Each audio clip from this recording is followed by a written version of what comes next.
Good evening, everyone. Welcome to tonight's program. Hopefully, you can hear me okay, and I'm not just talking to myself. But tonight, we're breaking down the brand new 2026 housing market forecast from Lawrence Yun, who is the chief economist for the National Association of Realtors.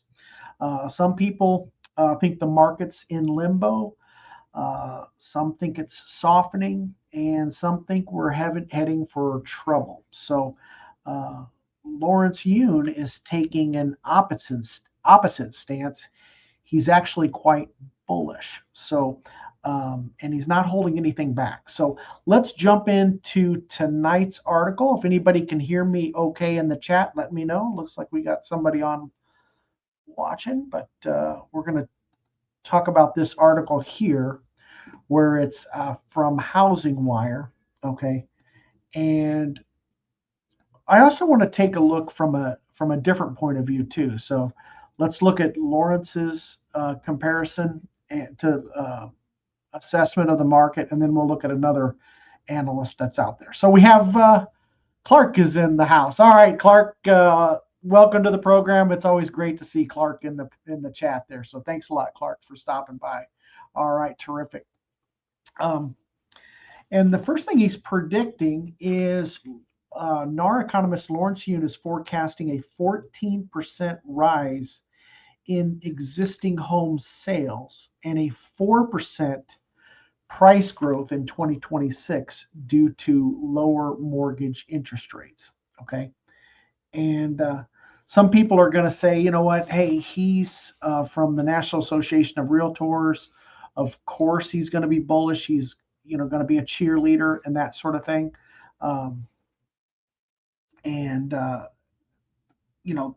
going to have to be those folks that thinks think that. And we have James Clark is in the house. All right, James, thanks for stopping by. And of course, we have MH0862. Here comes the first blizzard of the season, and you're right. And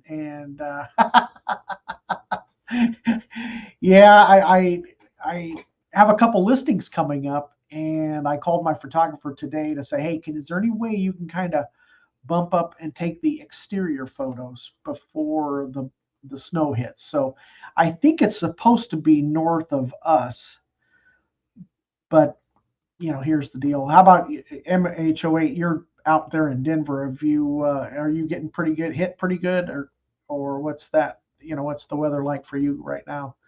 And then we have old Bud Thompson. All right, hey Dave. All right, Bud. Well, thanks for stopping by. All right, all right. So um, we have. We'll dive into this article a little bit. Although some may be uncertain on how things will shake out for the real estate industry in 2026, the National Association of Realtors NAR chief economist Lawrence Yun is one person erring on the side of optimism. In 2026, Yun is said he is expecting existing home sales to rise 14% year over year, which he is attributing to easing mortgage rates, continued job gains, and improving market stability.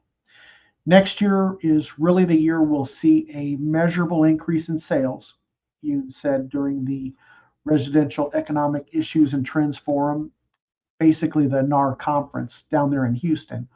Home prices nationwide are in no danger of declining.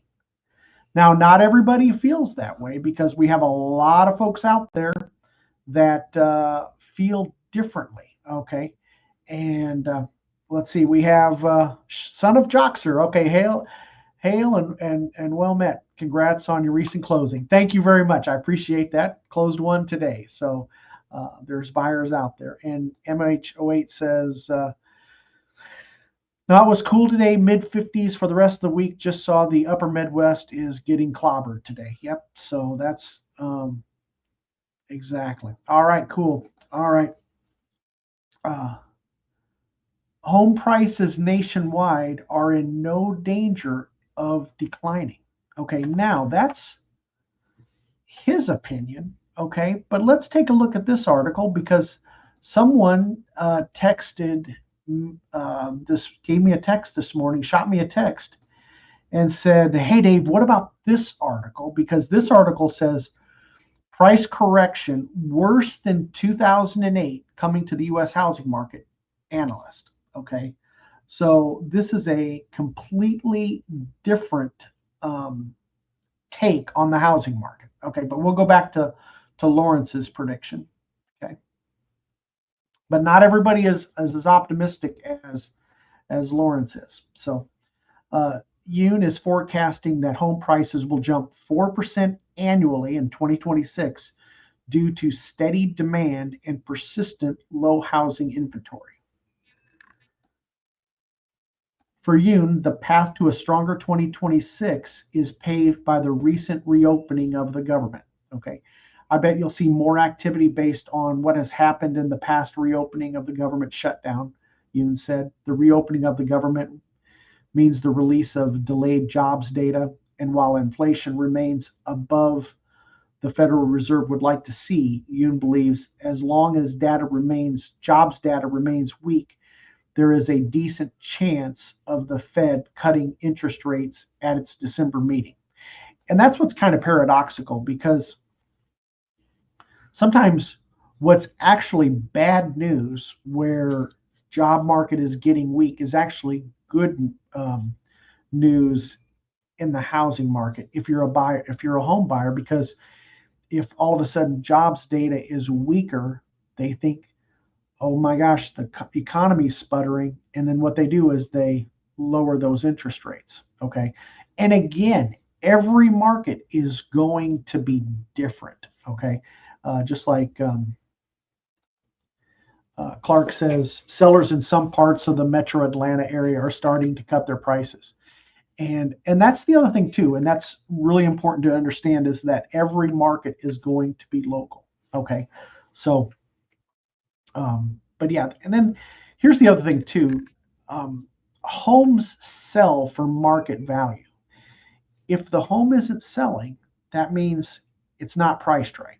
Okay, so um, and sometimes what happens, especially coming out of the market that we just came out of with the COVID market, where homes, you put something on the market and then you would get um, a, an offer 20, 30, $40,000 over list price. That's a completely different market than what we're in now. Okay, so he,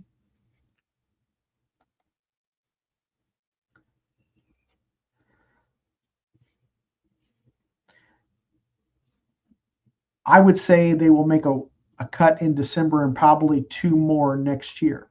Now, here's the other thing too. We're also going to get a new Fed chairman next May. So it's been going back and forth between President Trump and Jerome Powell. President Trump wants the Fed to lower rates, and Powell is a little bit more hawkish about that. So these cuts will, of course, have an impact on prospective homebuyers struggling with affordability, as Yoon expects to see mortgage rate decline slightly due to the rate cuts. Okay. Now, when we say, um, the federal funds rate, and we've talked about this many times on the podcast, and that is, even though the Fed will lower the Fed's funds rate, that doesn't they're not actually lowering mortgage rates. They're lowering the Fed funds rate. Okay, which is not directly they're not directly related. What's kind of funny is sometimes when they announce the market will react. It reacts to the bond market. So the bond market will react really quick if they think rates are going to be lowered. So it'll act way ahead of before the actual cuts occur. Okay. These cuts will, of course, have an impact on prospective home buyers struggling with affordability.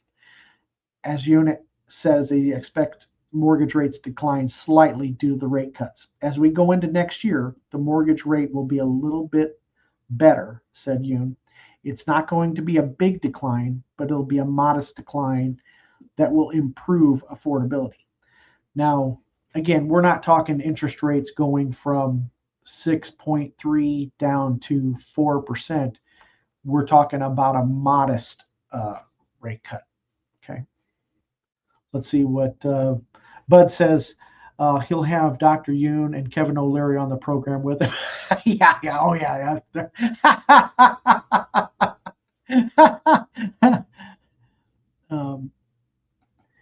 And Fed lowers the rate, buyers of the 10-year start to anticipate inflation. Okay, exactly. All right.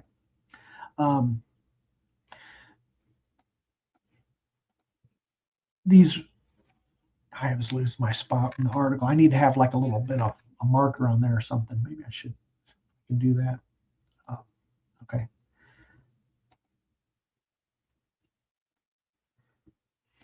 Now, in terms of for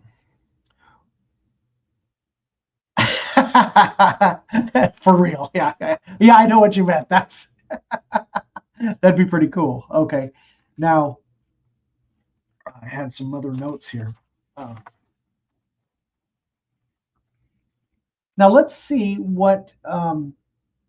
Let's take a look locally, and okay, and I'll share some local data with you guys. Okay, because again, all of this is going to be local. All right. Now this is this is the Omaha area region, and I can change this. I can go from the Omaha region, the Lincoln region, Douglas and Sarpy County. A lot of times I look at Douglas and Sarpy County. I can look at the entire MLS, but let's just for fun, let's look at the Omaha area, and I can compare Omaha to Lincoln and that sort of thing. So if you guys have any preference as far as if you want me to look at a different, look at Douglas or Sarpy County or just the Omaha region, we can do so. Okay, but just for fun, let's go the Omaha region. Okay, we got an error occurred. Okay, let's see.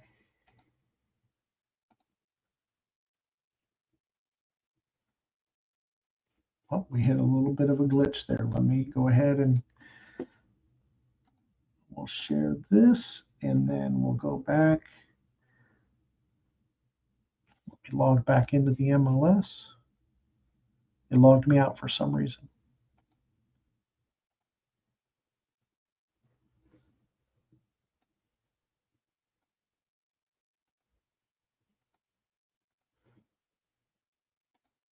Be just a second.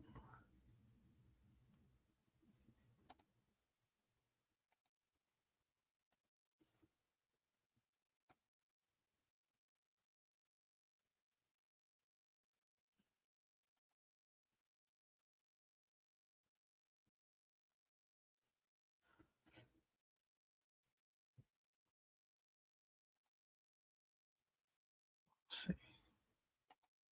Sorry about that, gang. It'll be just a second.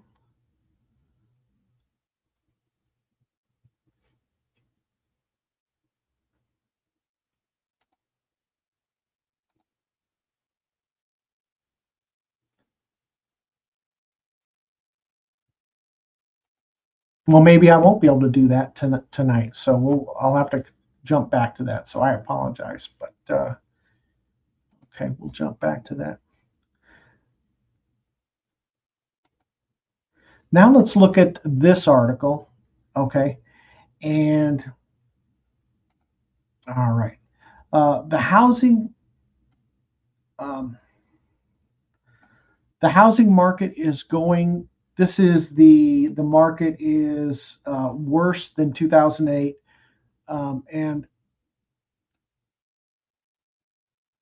the U.S. housing market is going to face a correction worse than 2008, according to housing analyst Melody Wright, who expects home prices to drop in half as soon as next year. So she's predicting and prices will drop in half next year. So in the chat, if you guys think prices are going to decline by half, let me know in the chat, or if you think they're going to stabilize, or let me know what you think in the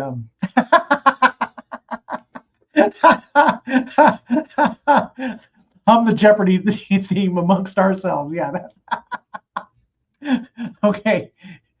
But yeah, let me know what you think in the chat. What you think prices are going to do. Okay. I think we're going to correct all the way to the point where household median income matches the home price. The median home price, and that's going to be worse than 2008. And okay, what her thought process is that the median household income cannot buy the median priced home. Okay, that's what her where she's coming from. Okay, and that's going to be worse than 2008, and that could devolve a lot faster than last time, Wright said during an interview with Adam Taggart, host of Thoughtful Money, published on YouTube. Okay, now I'm going to tell you something. Just because somebody has a a webcam and a microphone, that doesn't make them a housing analyst. Okay, um, so keep that in mind. All right. So Clark says, I think prices will dip around 7 to 10% down here in the metro Atlanta market in 2026. And that could very well be because Atlanta is a completely different market. So that's what Clark's seeing. But Clark is on the ground in that market. So he's going to be more tuned in to that market. So, um, and then 2.5 times median household income. Exactly. And MH08, Adam is interesting. Yep. And Clark says that's just because we're seeing price cuts now. Okay. So um, let's see here. Um, Now, I just want to share something with you. Okay. And that is, I want to go to YouTube and I want to type in Melody Wright. I'm going to share this tab just for shins and grins. I typed in Melody Wright, and then here's her. Um, here is that article that was. This is where she got that. The gal that wrote that article. This is where she got that information from Adam Taggart, Thoughtful Money. Home prices to drop in half from here. Melody Wright. Okay, and it's gotten 158,000 views in 2 days. Okay, but let's kind of just for fun, let's kind of just scroll down. Okay, this was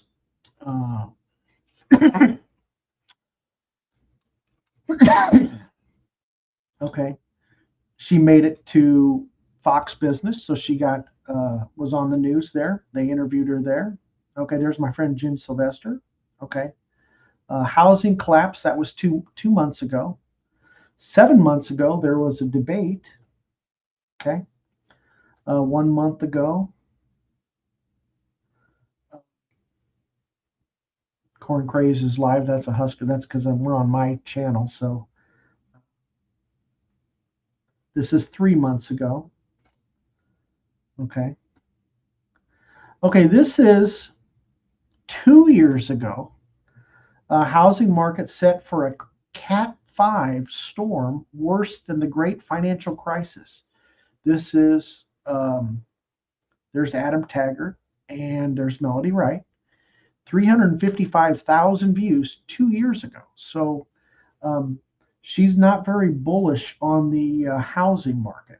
Okay, but what I'm trying to say, guys, everybody in the chat, and I'm not trying to throw this person under the bus, but is it really?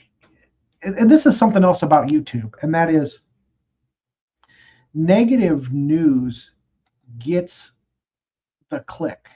Okay, and when you have negative news, when you have a finance channel, when YouTube pays out, if you have over a certain number of subscribers, it pays, per 1,000 views. Okay, so somebody can put out information. It doesn't have to be right, but they can get thousands of views and they can make a lot of money. There's a lot of money on YouTube. Now, smaller channels, I'm not getting thousands and thousands of views, things like that. But some of these channels and in different categories, like if it's gaming, like if I was playing Minecraft and you guys were watching me play Minecraft, that's going to make like $1.50 per thousand views. But a finance channel is going to make like $30, $40 for a thousand views. Okay.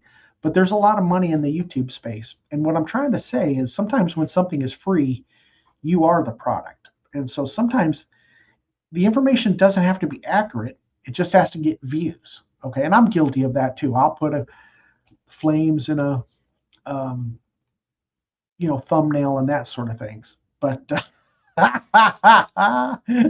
okay, MH08 says a Cat 5 would put out all those flames. Okay, yes, exactly. So what I'm trying to say is you don't have to. Some of these content creators, it's about getting the views. It's not exactly putting out information that's necessarily they're accurate. Now here's the deal. Maybe in their heart of hearts, they believe it's accurate. Okay. If I keep saying the market is going to crash, eventually I'm going to be right. Okay. A bloke, MH08 knows this, that a broken clock is right twice a day. And MH08, well, how many times is it wrong per day? He knows that. But a broken clock is right twice a day, but that doesn't mean it's accurate. Okay. Um, Rising, we'll go back to the article here. Uh, yes, a lot of people bait you into clicking to get views on YouTube. And Clark understands that, and sometimes they put that out there to get the click, and then they're giving you correct information. But the game of YouTube is to get the click. Okay, a broken clock is right twice a day, but it's wrong 1,438 times a day. So thank you, MH. I knew you got that right. That kills me. All right. Okay, rising inventory and dwindling demand have brought down home prices in many U.S. Metropolitan areas this year, especially in those markets in the Sun Belt in the South, which became overheated between 2020 and 2022.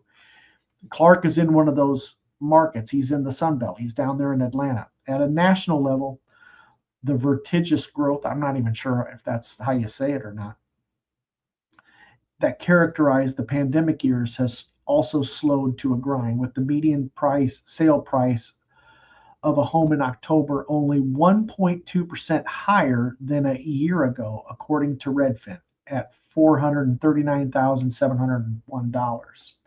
So, according to a new report from Zillow, 53% of all U.S. homes lost value over the past 12 months, the most since 2012.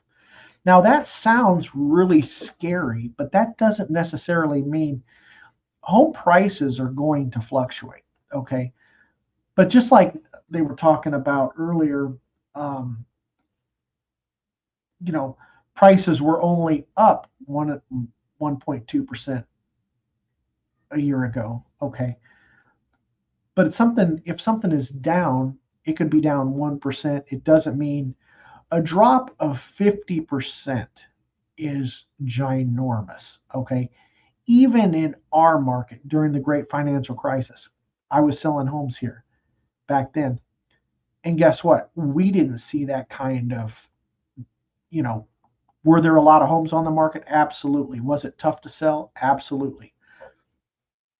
But we didn't have prices drop 50%. So that is a lot in 1 year. Okay.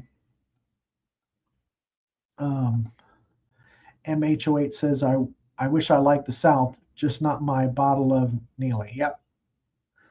All right. Um, and then here's the other thing, too, and that is okay, let's say, uh, if I was buying a yacht, there is a yacht market, okay? A yacht market. I can't afford a yacht, okay?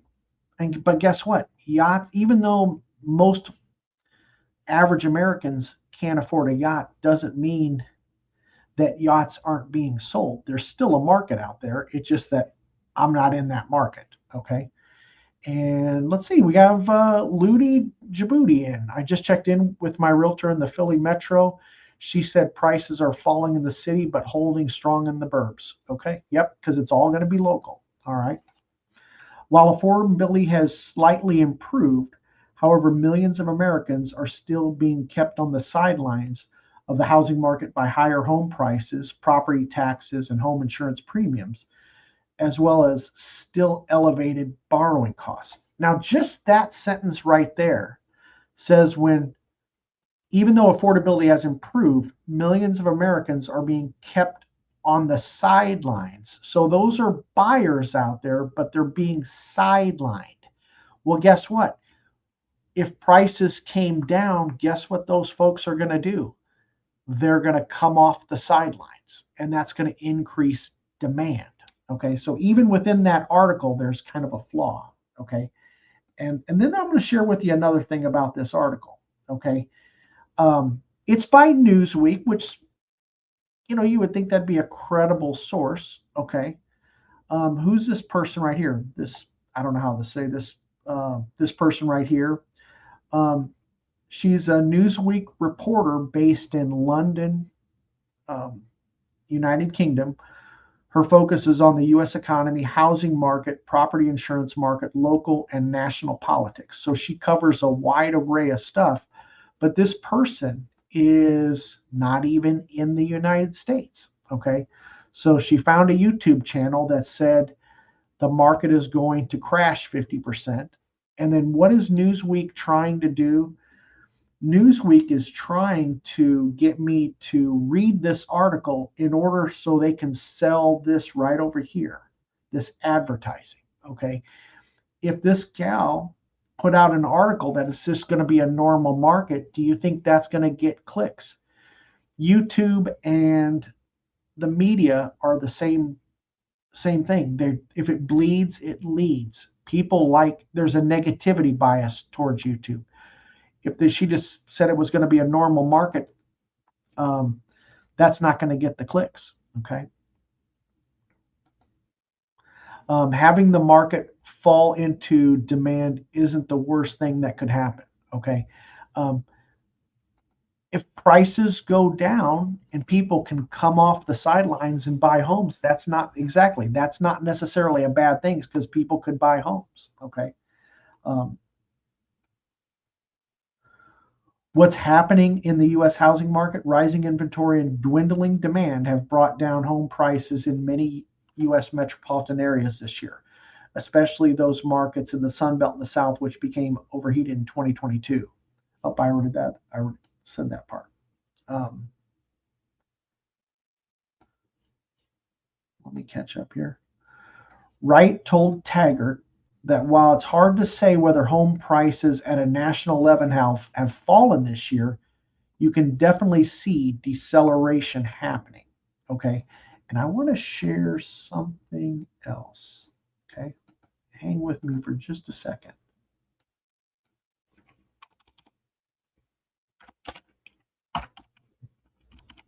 Let me see if I can find it here.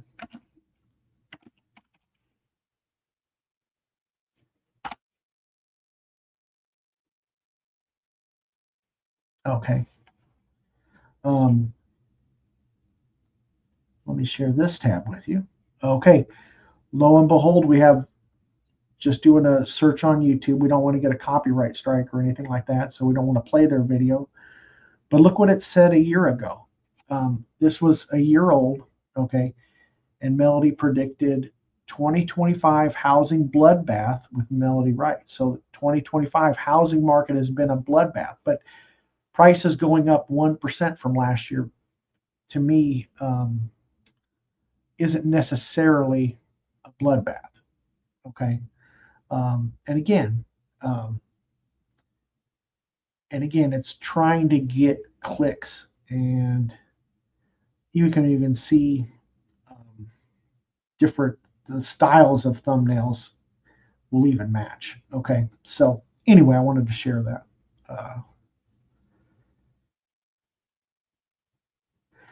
And then MHOH says, get Adam Taggart as a guest, instant 500,000 subs. That would be nice. They definitely produce a lot of content and they get a lot of views. So they're very successful in the YouTube space. And you know what? That's what the whole idea behind YouTube is to get views and that sort of thing. So I applaud them for getting their views. So I don't necessarily see the market the way they see the market. Okay. Doesn't make me right, but um, I want to put it out there because it's like the person that texted me this morning um, was concerned, and he's an investor, and he's somebody that has contacted me throughout every once in a while to go look at a house and that sort of thing. And every time we almost have to have this, he gets articles and he thinks it's going to apply to our market, and not necessarily is it going to apply to our market. Okay, let's see here. Let's go back to. Let me see if I can pull up our local market again. Let me see if this can.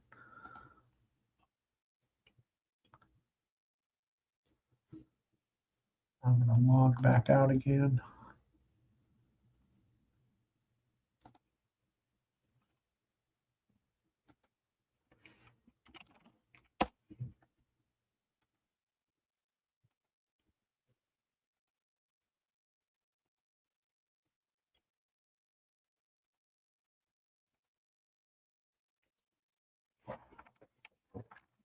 Well, I can't believe our local MLS is. I don't know what. I'm still getting the same.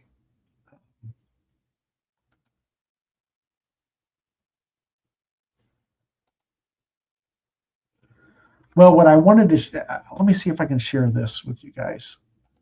Um, Let me share. Let's see. This is the. Uh,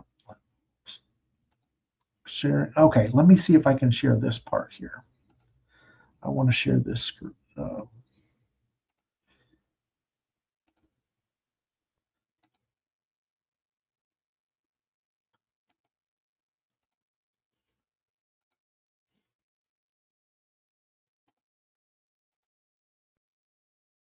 Okay. So hopefully you can see this here. Okay. Um, let me see if I can make it a little bit bigger. And this is characteristics of home buyers. This is from the profile of buyers and sellers. And, buying a home is a financial decision, but it's not completely driven by finance. Okay. Now, this is for first time home buyers. 64, they polled um, thousands of home buyers and they did a survey. Okay.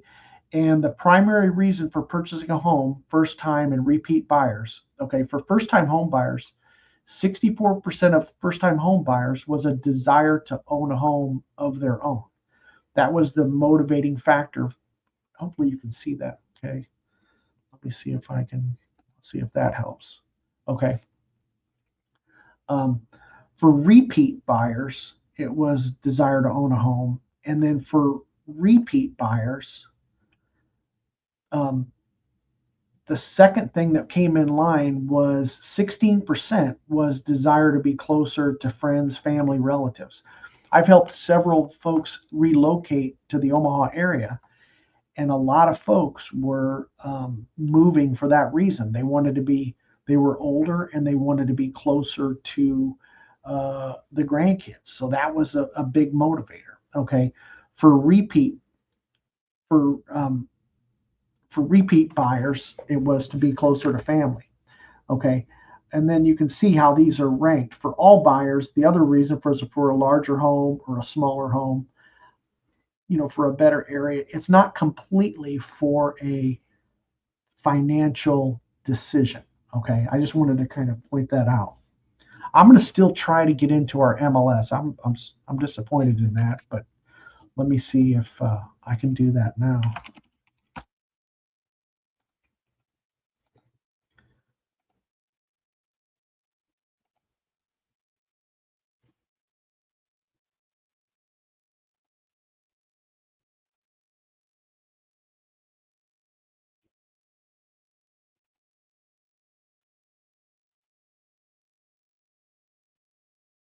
Yeah, it's still not giving me. I'll be darned. It's not letting me do that. I wanted to share what was happening in our local market. So, um, okay, that's disappointing. All right. Every year I order this booklet because it's pretty. Let's see here. I visited Omaha for the first time last month. We had a really nice seeing the sights, moving there in June. Okay, terrific, excellent. All right. If you don't mind sharing, what's bringing you to Omaha, just out of curiosity, if you don't mind sharing.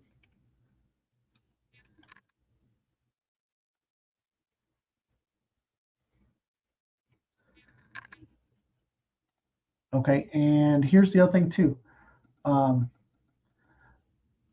this is primary reason for the timing of the home purchase. Okay, uh, it was just the right time. The buyer was ready to buy a home. That was 45%. Okay, 20% didn't have much choice, had to purchase. That was 20%. It was the best time because of availability of homes for sale, 13%. 4% wish they would have waited. So everybody, not everybody, hey, that happens. And it was the best time because of affordability of homes. That's kind of rough there, 4%, because it's affordability is a challenge. Okay, and it was the best time because of mortgage financing options available. They said three, and then other was 12%. Okay, so it was the right. When is the right time for you to buy a home? When it's the right time for you. Okay, and Ludi Djibouti says, my fiance was accepted into a 3-year fellowship at UNMC. UNMC. Okay, congratulations. That's fantastic. That's one concern a lot of folks have when they're moving to Omaha is what about the healthcare? Inside around the city, we have phenomenal healthcare facilities. So now outstate, out in the rural areas, it can be a challenge, but inside of Omaha, you got a lot of choices. There's a lot of that's one of our major economic drivers is the healthcare industry. So, uh, in fact, way back in the day, before I, was a real estate agent, when I was back in college, I worked at that time was Clarkson Hospital, which is now part of UNMC as an EKG technician. So there's a lot of, and I met my wife at Clarkson Hospital. So uh, that's a big economic driver of the real estate market.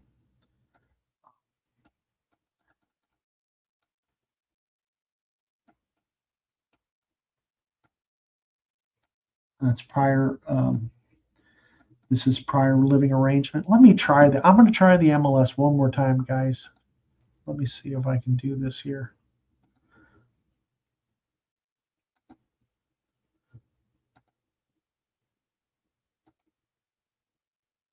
I'm just going to log back off and log back in again. See if we can do it. You gotta love technology.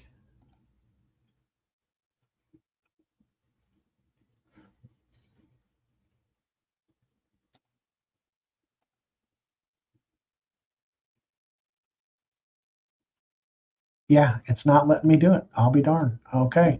Well, hey, let me share this with you. Um,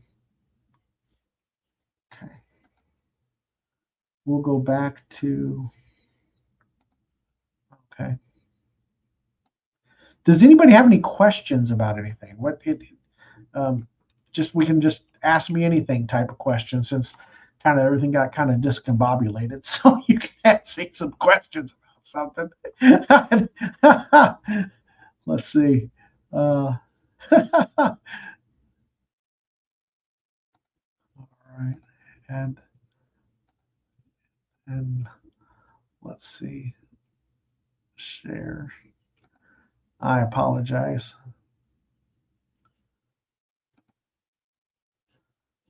Let's see.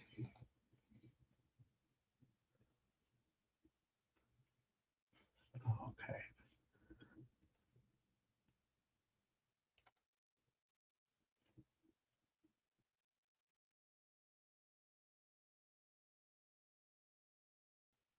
I'm having a lot of trouble tonight.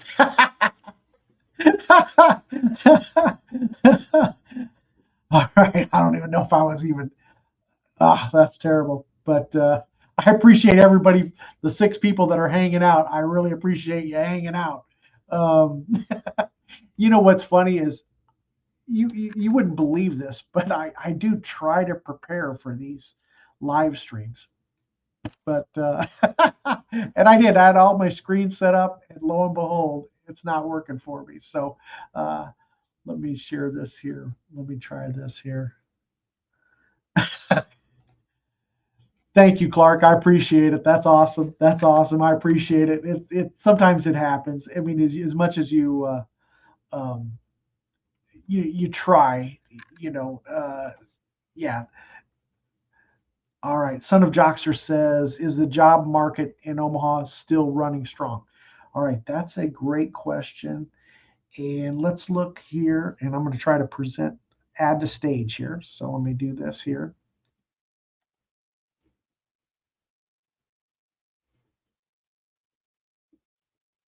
Let's see.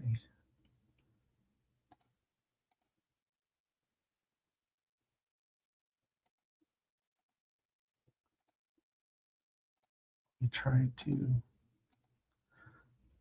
Okay. Let's see here. This is the. Oh, let me back up.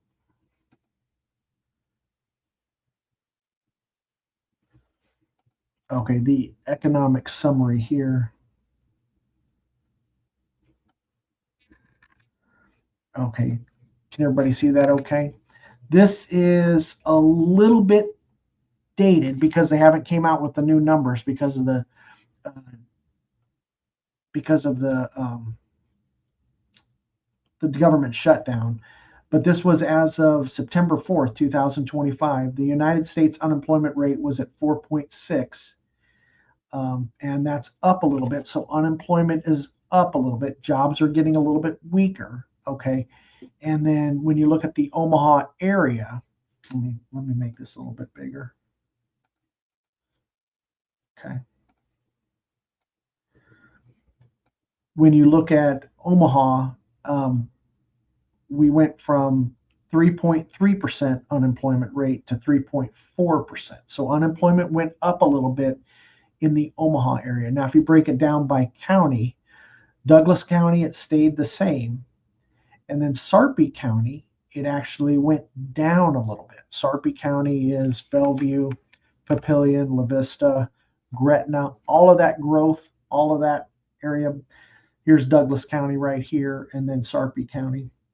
Harrison Street is the dividing line between uh, Douglas County and Sarpy County. So, what I think is interesting is, and I don't know why this happened, okay? Uh, Pottawatomie County went from 3.4 to 4.6. Now, in several years of doing this, I haven't seen that kind of a spike. Okay, now Pottawatomie County is just across the river. Okay, Council Bluffs. Okay, that area. And Council Bluffs is a little bit small. And I'm not licensed in Iowa. Okay, so I don't necessarily pay attention to Iowa, but this is still part of the metro area. And whenever you see that kind of a spike, that's really interesting to see. Okay, what happened there? Um, so uh,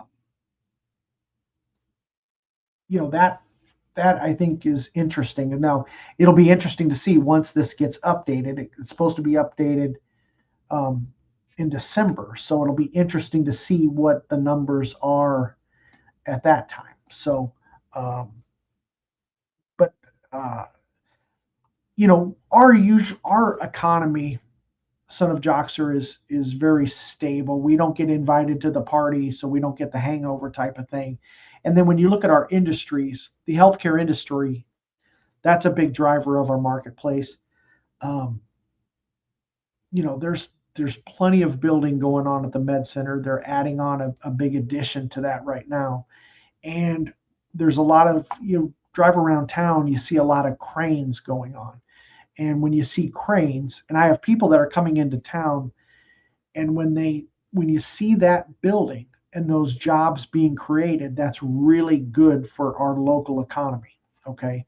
And I know there's a lot of debate over the streetcar, and I know there's folks out there that are not fans of the streetcar. Okay.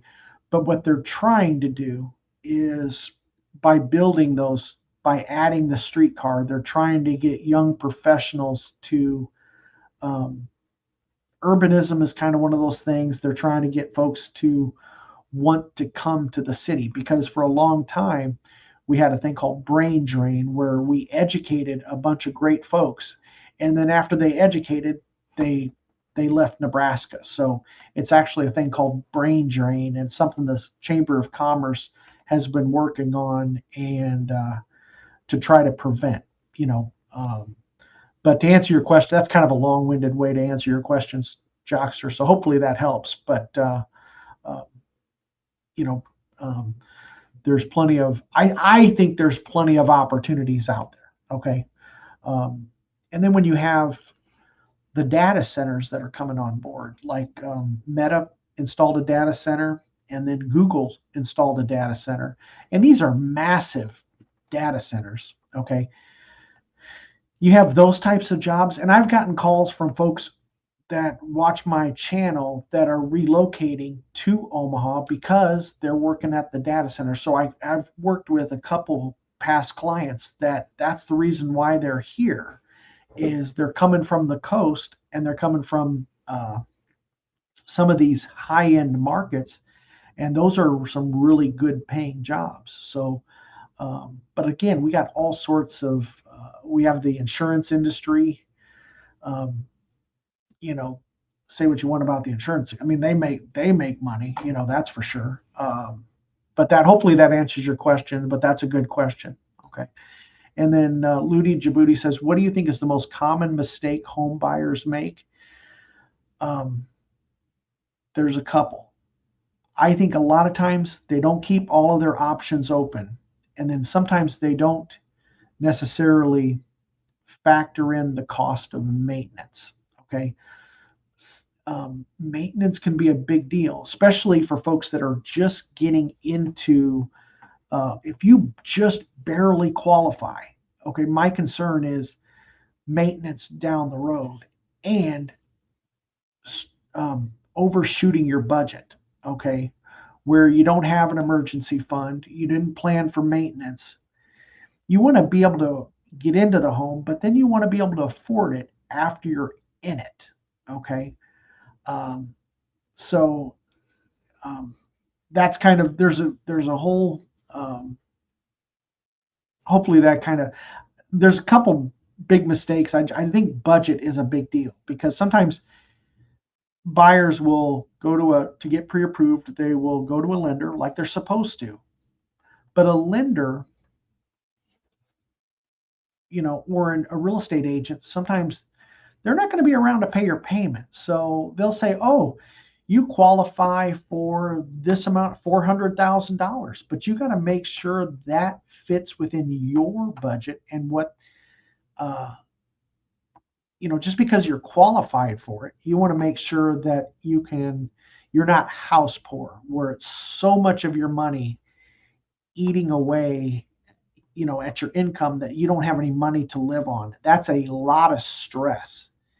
And I think a lot of buyers just think, well, of course I can afford it because that's what the lender said I can afford. But I think it's very important to, I think I'm a big believer in home ownership, but I think it's very important to buy something you can afford and that you have money set aside for repairs. And then I think the other thing too, I spoke to someone a few days ago that contacted me off the channel, and because a lot of times renters think that, gosh, I'm throwing this money away. Okay. But when you're paying your principal, interest, taxes, and insurance, a big chunk of your payment is going to three things that very little of it goes to principal. Okay. And if you don't have enough if you're not in that home for at least 5 years, you might be upside down if the market takes a little bit of a dip. So you got to make sure, number one, you have the budget, have emergency fund, make sure it's affordable. Okay. Um, and then here's the problem too, is you buy something that's affordable and it takes too much maintenance. So there's kind of sometimes it's not, like I say, sometimes it's kind of like that 50-year mortgage. I think that's a terrible idea because, your first 5 years, you're paying very little towards uh, very little towards principal.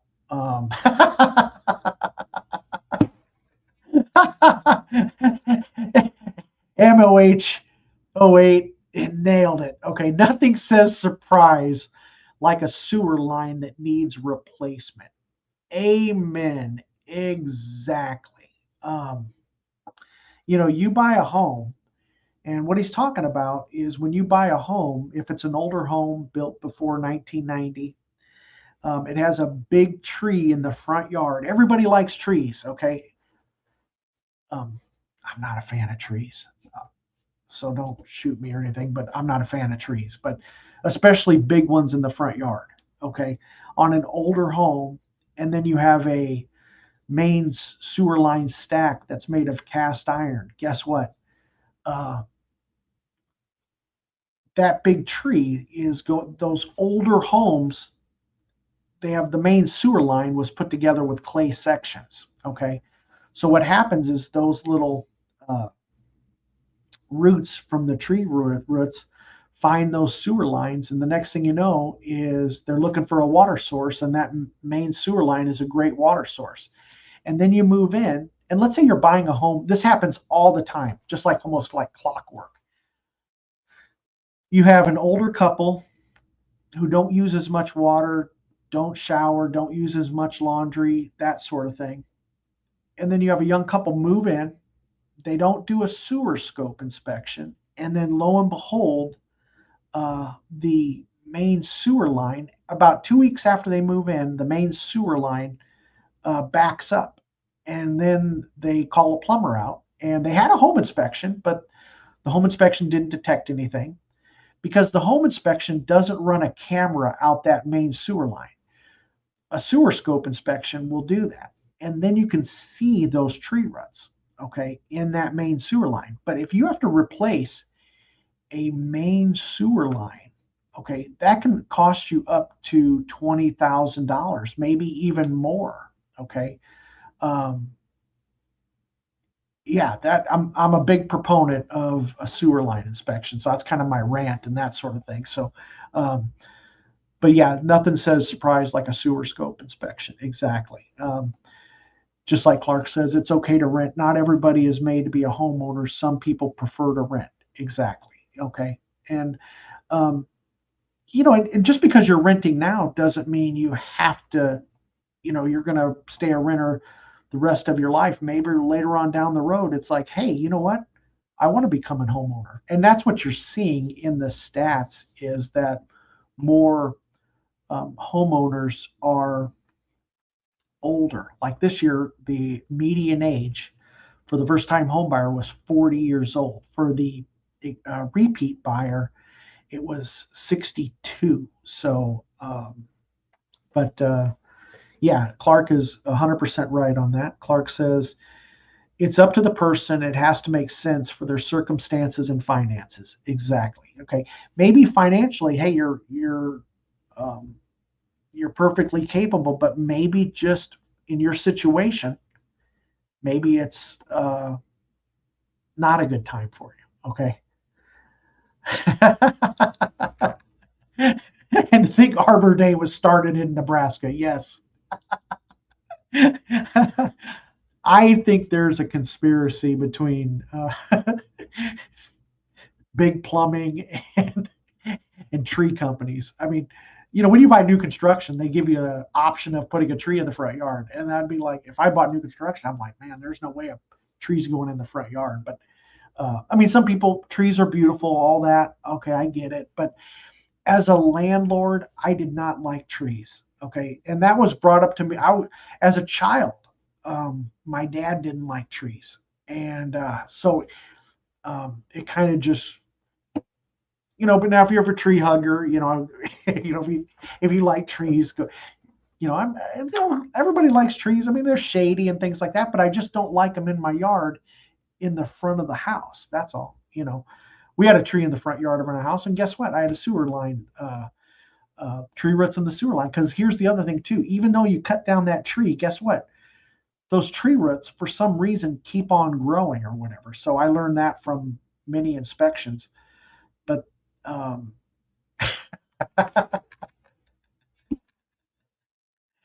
yeah, they keep on for whatever reason. I don't quite. I thought if you cut down the tree, the thing was done, but not the case. I guess they keep going. That's because I had a buyer one time who there's no trees in the front yard, but hey, they did the right thing and they did a sewer scope inspection, and lo and behold, about 10 years ago there was a tree in that front yard, and they ended up buying the home, but they got a $7,000 credit from the seller to take care of that repair. Okay, so yeah, thank you for that, MH08, because I can talk for quite a while about sewer scope inspections, so I appreciate that.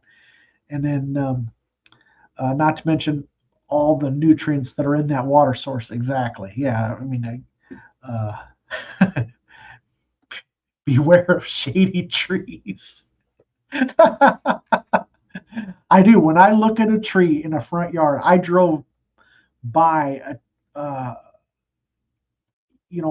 drove by a house today and I seen this massive tree in the front yard, and all I could think about was, I bet you that sewer line is chock full of roots. So uh, that but um, let's see. Son of Joxer says the old tree on my curb fell apart on my neighbor's yard for no reason a couple years ago. Yes, I've had that happen too, where I had a big old tree in the front yard. This was like way back in the day. I had a little house in Benson that was built in like 1910, or no, maybe it wasn't that quite old, but it was an older home. Big, massive tree in the front yard, and it was storming, and I'm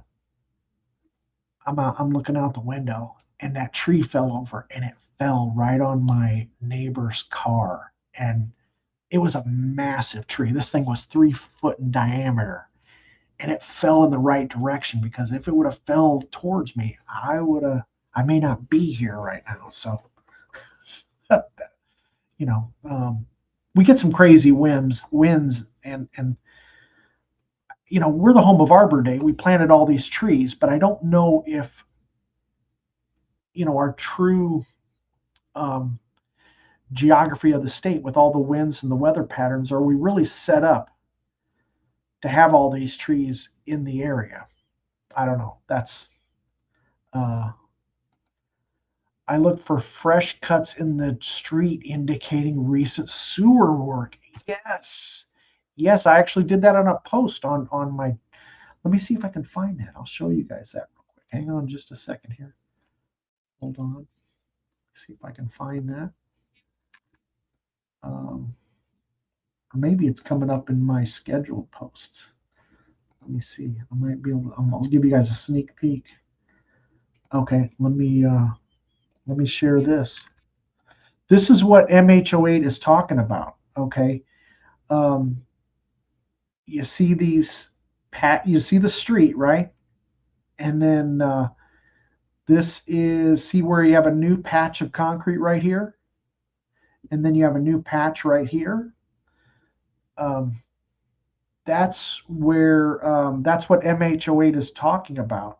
Is That's actually a good sign, because that could mean that the sewer line has already been replaced. So um, that's a post that I haven't even posted yet. It's scheduled to go out here in a couple weeks.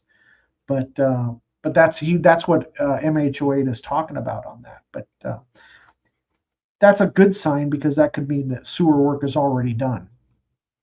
but he's absolutely. And this is in Westwood Heights. And guess what? You drive down. This is Pedersen Drive. You drive down Pedersen Drive. Guess what? You see this all over the place. Okay, yeah. He's 100% right on that. Let's see. Sometimes I drown down the street like 10,000, 20,000.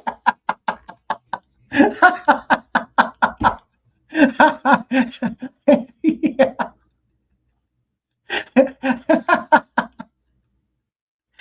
That's, yeah.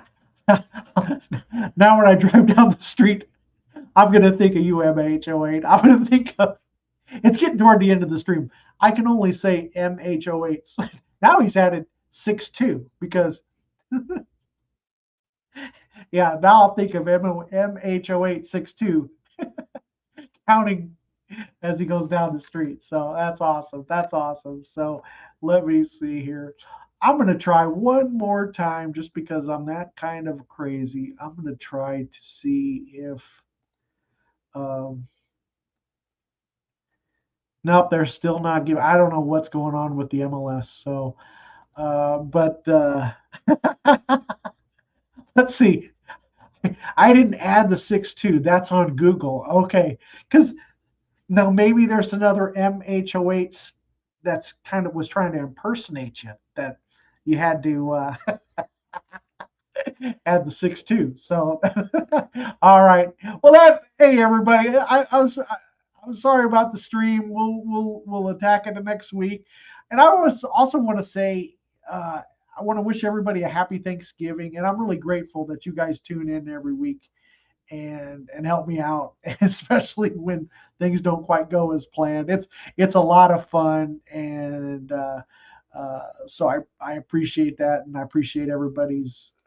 The channel's growing, and that's fun, and this is a lot of fun to do. This is uh, it's I really enjoy this. It can be sometimes kind of be boondoggled and stuff like that, and sometimes it's everything. But I really do appreciate it. It's fun to get on here and chat with you guys and things like that. So I really appreciate that. I want to wish everybody a happy Thanksgiving. I'm grateful that everybody that trusts me with their business and all of the um, what you guys do. It's a lot of fun. So all right, let's see.